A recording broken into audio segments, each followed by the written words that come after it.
اس کو تم جو ہے نماز کی تعلیم دو. تو ایک بچہ بچی جب نماز جو ہے 7 سال کی عمر سے پڑھنے لگے تو نتیجے میں جو ہے طہارت بھی اسے آتی ہے, طہارت بھی سیکھ لے گے, صفائی ستھرائی بھی, اور رہن سہن کا ڈھنگ بھی, اور پھر پردہ بھی, سب سیکھ لے گی. تو ظاہر سے بات ہے کہ جب یہ تربیتی پہلو دکھایا گیا ہے, اور دوسری بات یہ کہی گئی ہے تربیتی پہلو کے لحاظ سے کہ جب 9 سال کا بچہ یا بچی ہو جائے تو اس کو جو ہے الگ الگ لٹا دو, یعنی بستر الگ کر دو, ساتھ میں نہ لٹا دو. تو اس طریقے کی تعلیم و تربیت موجود ہے. اس کے بعد ایک جو کہتے کہ یعنی جو حقیقت یہ ہے کہ جب بچہ بالغ ہو جائے تو شادی کی طرف توجہ دلاؤ اس کو, یعنی اس کی شادی کر دو. تو یہ تربیتی پہلو ہے. جب یہ تمام امور جو ہے ماں باپ اچھی طریقے سے انجام دیں گے تو بچہ جو پیدا ہوگا ولد صالح ہوگا, نیک بچہ ہوگا. تو اسی میں وہ ادب سیکھے گا. جب ادب سیکھ لے گا, بڑوں کا احترام بھی سیکھے گا, صلہ رحمی بھی سیکھے گا, قرب ایثار کا جذبہ پیدا ہوگا کہ خود نہیں کھائے گا, ماں باپ کو کھلا دے گا, خود یہ کہتے کہ ظاہر بات ہے کہ اچھا کپڑا نہیں پہنے گا, دوسروں کو اچھا کپڑا دے گا.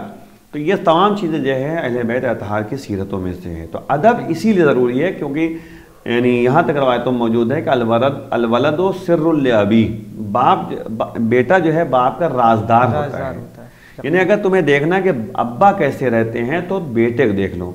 یعنی اگر جو عمل اس کے والدین میں دکھائی دیتا تھا وہ اس اولاد میں ضرور دکھائی دے گی. اکثر ایسا ہوتا ہے کہ کہتے ہیں ہاں تمہارے ابا بھی ایسے ہی ہیں. تو کیا مطلب ہے, یعنی اگر لڑکا جھوٹ بول رہا ہے, جنس میں وہ چیز آتی ہے جو سائنٹیفک طریقہ دیکھتا ہے نا, وہ بچہ بچپنے سے دیکھ رہا ہے نا. کہا جاتا ہے کہ یہ جنس میں ہے ان کے. ہاں جنس کی بات تو چھوڑ رہی ہے, جنس کی تو اپنی جگہ پر ہے. اچھا جنس میں جو ہے ظاہر سی بات ہے کہ ضروری نہیں ہے کہ اگر یہی ہوتا نا تو پھر جناب نوح کا بیٹا بھی جو ہے کہتے کہ ظاہر بات جناب نوح کی نسل سے تھا, اس کو بھی اچھا ہونا چاہیے تھا. لیکن کیونکہ اس کی تربیت ماں کی طرف سے آئی تھی نا, ماں نے اچھی تربیت کی نہیں, بھائی ماں خراب تھی, بھائی جناب نوح کی بیوی بھی خراب تھی, اور جناب نوح کا بیٹا بھی خراب تھا. تو وہی مسئلہ ہے کہ تربیت اگر اچھی ہوئی تو بچہ اچھا نکل کے جائے گا. اگر میں چاہوں گا یہاں پر آپ نے ایک بات جو کہی ہے کہ ماں بھی خراب تھی, جناب نوح کی زوجہ بھی خراب تھیں اور ان کا بیٹا بھی خراب تھا, اس بات کو واضح کر دیں کیونکہ اس وقت سوشل میڈیا کا دور ہے اور اس میں جو ہے لوگ دوسری طرف زیادہ مائل ہوتے ہیں بنسبت اس کے کہ آپ جو پیغام دے رہے ہیں اسے.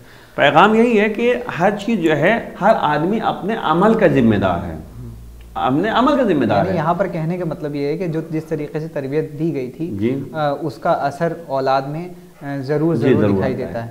اب ظاہر بات ہے کہ ماں کی تربیت, دیکھیں مسئلہ کیا ہے کہ ماں کا یعنی اثر جو ہے بچوں میں زیادہ ہوتا ہے, یہ بھی یعنی پہلو دکھایا جا رہا ہے. اسی لیے کہا گیا کہ ماں کو جو ہے صحیح ہونا چاہیے, اچھی ہونی چاہیے تربیت, کیونکہ بچہ غریب رہتا ہے, ٹھیک ہے نا, غریب رہتا ہے. یہاں تک کہ جب جناب نوح نے کہا یہ میرا بیٹا ہے تو اللہ نے کہا لیسا من اہلک, یہ تمہارا جو ہے اہل نہیں ہے. تو اب مسئلہ یہ ہے کہ ضروری نہیں ہے کہ انسان جو ہے کہ اس کے لحاظ سے دیکھے, بلکہ یہ ماں کا فریضہ ہے, باپ کا فریضہ ہے کہ وہ تعلیم و تربیت کا توجہ زیادہ دلائے اچھی طریقے سے. اب یہ اپنی ذمہ داری ماں باپ ادا کرے. اب بچہ اگر جو ہے کہتے نہیں صحیح ہو پا رہا ہے تو وہ ماں باپ کی ذمہ داری ختم ہو جائے گی. یہ روز قیامت انسان یہ کہہ سکتا ہے کہ ہم نے اپنی ذمہ داری ادا کی, ہم نے اپنا جو ہے پورا دھیان دیا ہے, ہم نے پوری زندگی. اسی لیے تو آپ دیکھیے بھائی ظاہر آپ خود دیکھیے جناب مولا کائنات کے ساتھ جو ہے کون تھا, ابن ملجم, ٹھیک ہے نا, ساتھی تھا, سب کچھ تھا, لیکن اس کا دماغ ایسا پلٹا نتیجے میں جگہ امام کا قاتل بن گیا. تو تربیتی پہلو دیکھنا چاہیے, اس میں جو ہے ہم بچپنے سے جو ہے بچوں کا زیادہ دھیان دیں تو بچے کم ایسے ہوں گے جو کہتے ہیں کہ غلط راستے پہ جائیں گے. اسی لیے جو ہے مولانا نے فرمایا کہ ادب جو ہے وہ بہترین میراث ہے. ادب میں تمام کہتے تعلیمات جو ہے شامل ہے, اچھی تربیت شامل ہے, اچھی باتیں شامل ہیں جو بہرحال ادب کے لیے مولانا نے فرمایا ہے. تو ادب بہترین میراث کا مطلب یہی ہوا کہ ہم جو ہے مال و دولت کی طرف زیادہ بھاگتے ہیں, بچوں کی تعلیم و تربیت کی طرف کم توجہ کرتے ہیں.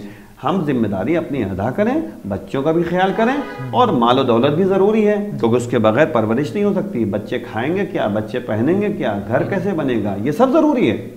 لیکن وہی مولا کا قول یہ ہے کہ تم دنیا میں اس طرح زندگی بسر کرو جیسے تمہیں دنیا میں ہمیشہ رہنا ہے, لیکن آخرت کا ایسا خیال کرو جیسے کل مر کے چلا جانا ہے. دونوں باتیں ہیں, دونوں طرف سے باؤنڈیشن ہے. نہ یہ سوچ کر کہ ہمیں مر جانا ہم کچھ نہیں کریں گے، یہ بھی غلط ہے۔ یہ بھی نہیں مطلب وہ غلط ہے کہ ہمیں تو ہمیشہ رہنا ہے، آخرت کا کیا خیال کریں، لیکن نہیں، آخرت کا بھی خیال کرو، دنیا کا بھی خیال کرو، یہ ادب جو ہے مال ہے۔ ہم ناظرین سے گزارش کریں گے کہ جو آپ کی اسکرین پر یہ نمبر چل رہا ہے اس پر آپ ہمیں واٹس ایپ میسج کر سکتے ہیں، اپنے سوالوں کے جواب لے سکتے ہیں۔ اسی پروگرام میراث کے حوالے سے آپ سوال کریں، آپ کو انشاءاللہ آگے طرف سے جواب ملے گا۔ اور اس پروگرام میں جس طریقے سے سوال ہم آغاز سے کر رہے ہیں اور وہ آپ کو جواب دے رہے ہیں، اس سے کافی مومنین سے مستفید ہو رہے ہیں اور مسلسل سوال آ رہے ہیں۔ ہم یہ چاہیں گے کہ اس پروگرام کو اپنے بچوں کو بھی دکھائیں تاکہ ان کو بھی اس بارے میں پتہ ہو کہ میراث اصل ہے کیا۔ ہمارا سوال اگلا یہ ہے کہ وارث کی کتنی قسمیں ہوتی ہیں؟ دیکھیں مسئلہ کیا ہے، وارث کہتے ہیں جو مرنے کے بعد جو پراپرٹی ہر طریقے سے جو ہوتا ہے کہ زمین ہو جائیداد ہو وہ حاصل کرتے ہیں، اس کو وارث کہتے ہیں، وارثین کہتے ہیں۔ اب باپ بھی وارث بن سکتا ہے، بیٹا بھی وارث بن سکتا ہے، بہن بھی وارث بن سکتی ہے، ماں بھی وارث بن سکتی ہے، مطلب اولاد بھی، جو بھی خون کا رشتہ، ٹھیک ہے نا، خون کے رشتے۔ اس کے لیے جو ہے ایک جو وارثین کی تقسیمات کی گئی ہے یعنی فقہ و شریعت میں، وہ یہ ہے کہ فریضے کا ہے۔ پہلا ہے کہ فریضہ ہے، فریضہ یعنی فرض کیا گیا ہے، فریضہ ہے، جو قرآن میں اس کا تذکرہ موجود ہے کہ مثلا کہ زوجہ کو اتنا دینا ہے، زوج کو اتنا دینا ہے، تو یہ فریضہ ہے ہم کو۔ فریضہ کا مطلب یہ ہوا کہ اس کو دینا ہی دینا ہے ہم کو، یعنی چاہے اور دوسرے بیٹا ہو، باپ ہو، سب ہوں، لیکن یہ زن و شوہر کا معاملہ ایسا ہے کہ ان کو جو ہے میراث بالفرض ملے گی، یعنی فریضہ ہے دینا۔ دوسری قسم ہے قرابت داری، قرابت رشتہ داری کی بنیاد پر ہے۔ رشتہ داری بنیاد پر یہ ہے کہ مثال طور پر ہم نے آپ کو یاد ہوگا کہ شروع میں جو ہے بتایا تھا کہ 3 طرح کے طبقے ہوتے ہیں، 3 طرح کے جو ہے یعنی گروہ ہوتے ہیں جن کو میراث دینا ہے۔ میں دہرا دیتا ہوں کہ پہلے طبقے میں، پہلے کہتے ہیں اس میں اسٹیٹ میں جو ہے یعنی اولاد ہے اور ماں باپ ہیں، ٹھیک ہے نا، ان کو دینا ہے۔ دوسرے میں جو ہے بھائی بہن ہیں، ان کی اولاد ہیں۔ اس کے بعد جو ہے تیسرے مرحلے میں جو ہے وہ خالہ ہیں، ماموں ہیں، پھوپھی ہیں، ہے نا، یہ سب ہیں۔ تو یہ خالہ اور ماموں اور پھوپھی وغیرہ کو جو میراث ملے گی وہ قرابت کی بنیاد میں ملے گی، قرابت رشتہ داری کی بنیاد میں ملے گی، ٹھیک ہے نا، 2 باتیں ہوں گی۔ تیسرا یہ جو ہے کبھی ایسا ہوتا ہے کہ ہم جو ہے فریضے کی بنیاد پہ دیتے ہیں اور کبھی جو کہتے ہیں قرابت کی بنیاد میں دیتے ہیں، یہ بھی مسئلہ ہے۔ اب جو ہے جیسے مثال طور باپ ہے بیٹے کے ساتھ ہے، تو باپ کو ہم جو ان کے فریضے کی بنیاد پہ دیں گے، 1/6 دیں گے، آگے ہم بتائیں گے انشاءاللہ۔ اس طریقے سے جو ہے اگر باپ جو ہے تنہا ہے صرف، تو ہم اس کو جو ہے کہتے کہا گیا ہے کہ آپ جو ہے کہتے کہ باپ کو جو ہے وہ آگے بتائیں گے ہم کو کتنا دینا ہے آپ کو۔ اسی طریقے سے جو ہے یعنی اگر لڑکیاں ہیں اور بچے بھی ہیں، مطلب لڑکا ہے، ایک لڑکا ہے اور لڑکیاں ہیں، تو کہا گیا کہ 2/3 دیا جائے گا لڑکیوں کو، تو وہ بھی آگے ہم بتائیں گے آپ کو۔ اسی طریقے سے کبھی کبھی یہ ہوتا ہے کہ دونوں لحاظ سے ہم دیتے ہیں، جیسے مثال طور پر جو ہے یعنی بہن ہے، بیٹی ہے، اس طریقے سے جو آگے انشاءاللہ تفصیلی گفتگو ہوگی۔ فی الحال یعنی اس طریقے سے ہم کہہ سکتے ہیں کہ کبھی رشتہ داری کی بنیاد پر ہم دیتے ہیں، کبھی فریضے کی بنیاد پہ دیتے ہیں، یعنی 2 طرح کے جو ہے ہمارے سامنے مسائل ہیں۔ کبھی فریضے کی بنیاد پہ دیتے ہیں، فریضہ کا مطلب یہ ہوتا ہے کہ یہ دینا ہی دینا ہے ہم کو، اور رشتہ داری کی بنیاد پہ دیتے ہیں۔ جیسے مثال طور پر ایک چھوٹی سی مثال دے دوں آپ کو کہ ایک آدمی مر گیا، اس کی زوجہ ہے اور پہلے طبقے میں کوئی نہیں ہے، نہ اولاد ہے نہ ماں باپ ہیں، دوسرے طبقے میں کوئی نہیں ہے، بہن بھائی بھی نہیں ہے، اب تیسرے طبقے میں جو ہے ماموں مل گئے، تو اب جو کہتے ہیں کہ زوجہ کو جتنا دیا گیا، زوجہ کو دینے کے بعد جو بچا وہ ہم جو ہے ماموں، خالہ، پھوپھی ان سب میں تقسیم کریں گے، وہ الگ مطلب کی ایک لمبی گفتگو ہے۔ تو فی الحال یہ ذہن میں رکھنا ہے، کبھی فریضے کی بنیاد پہ دیتے ہیں، کبھی قرابت داری یعنی رشتہ داری کی بنیاد پہ دیتے ہیں۔ اچھا، یہ ہے وارثین۔ یہاں پر ایک اور سوال آیا ہے ہمارے پاس رستم نگر سے، یہ سوال کرتے ہیں کہ ایک زوجہ ہے جو اپنے شوہر، لڑکیوں کو اور اپنے والدین کو چھوڑ گئی، یعنی کہ دنیا سے رخصت ہو گئی، اب اس کی میراث کس طریقے سے تقسیم ہوگی؟ اس کو بھی مثلا کہ ایک عورت مر گئی، جی ٹھیک ہے، اب مرنے کے بعد اس کی کون کون بچا ہے؟ شوہر ہے، ٹھیک، لڑکیاں ہیں اور اس کے والدین، ٹھیک. تو اب جو ہے اگر یعنی دیکھا جائے تو سب سے پہلے جو ہے یعنی شوہر جو کہتے ہمارا ہے، وہ جو عورت کا جو شوہر ہے اس کو جو ہے کہتے ہیں کہ 1/4 دیں گے. کیوں دیں گے؟ کیونکہ اس عورت کی بیٹی ہے، یعنی اولاد میں سے ہے. ٹھیک ہے. اب جو ہے کہتے ہیں اگر جو ہے کہتے ہیں اولاد میں سے کوئی نہ ہوتا تو کہتے ہیں کہ ہم 1/2 دیتے ہیں. ٹھیک ہے نا. عورت مر گئی، اگر اولاد میں سے کوئی نہ ہوتا تو ہم 1/2 دیتے ہیں. لیکن کیونکہ بیٹیاں ہیں، اولاد میں سے ہے، اس لیے جو ہے زوج کو جو ہے یعنی شوہر کو جو ہے 1/4 دیں گے. ٹھیک. 1/4 ہم نے دیا. بیٹیوں کو جو ہے قرآن میں موجود ہے کہ 2/3 دیجیے آپ. اچھا. اور ماں باپ کو جو ہے 2/6 دینا ہے. یعنی ماں کو 1/6، 1/6، اور کہتے ہیں کہ ماں کو بھی 1/6. یعنی یوں سمجھ لیجئے کہ شوہر کو 1/4 دینا ہے، یعنی چوتھائی دینا ہے. بیٹی کو 2/3 دینا ہے. بیٹیوں کو ایک سے زیادہ بیٹیاں ہیں اس لیے 2/3 دینا ہے.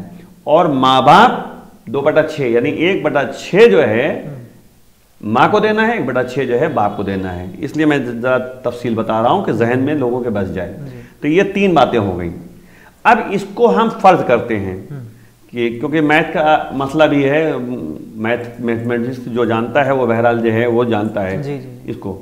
2/3 ہے، 2/6 ہے اور 1/4 ہے. ان سب کو جو ہے کہتے ہیں اگر غور کیا جائے تو ہمارے پاس اگر مثال طور پر جو ہے 1200 روپے ہمارے پاس ہیں، ہم فرض کر لیتے ہیں 1200 روپے ہمارے پاس ہیں، تو 1/4 ہم نے جو ہے چوتھائی حصہ شوہر کو دے دیا. چوتھائی حصہ کتنا ہوا؟ 300 روپے. ٹھیک. ماں باپ کو ہم نے جو ہے ماں کو 1/6 دینا ہے، چھٹا حصہ، اور باپ کو بھی چھٹا حصہ دینا ہے. تو ہم جو کیا کریں گے، 1200 کا چھٹا حصہ کتنا ہوا؟ 200 روپے. 200 روپے ہم نے ماں کو دے دیا، 200 روپے جو ہے باپ کو دے دیا. کتنے ہو گئے ٹوٹل؟ 700 روپے. 300 ہم شوہر کو دے چکے، 400 یہاں دے رہے ہیں، 700 روپے. 1200 روپے میں سے کتنا بچا؟ 500 روپے. تو 500 روپے ہم بیٹی کو دے دیں گے. اچھا. جو بیٹیاں ہیں، 2 بیٹیاں ہیں تو 250 روپے بانٹ دیں گے. یہ جو پورا کا پورا حصہ بچے گا اس کے بعد تقسیم کرنے کے بعد وہ بیٹیوں کو دے دیں گے. اور اگر بیٹیاں 2 ہیں تو وہ آدھا دے دیں گے، ہو جائے گا. 2 بیٹیاں. یہاں پر ایک اور سوال آ رہا ہے آغا. یہ سوال آ رہا ہے ہمارے پاس مفتی گنج سے. یہ نسیم بانو ہیں جو اس سوال کو کر رہی ہیں. ان کا کہنا ہے کہ شوہر، ماں اور لڑکا، اس میں تقسیم کیسے ہوگی؟ شوہر اور ماں اور لڑکا.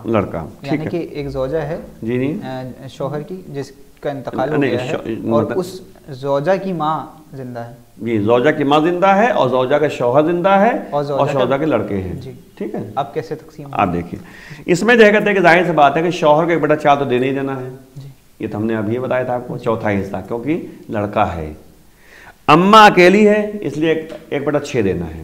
اچھا. ٹھیک ہے. 1/6 چھٹا حصہ.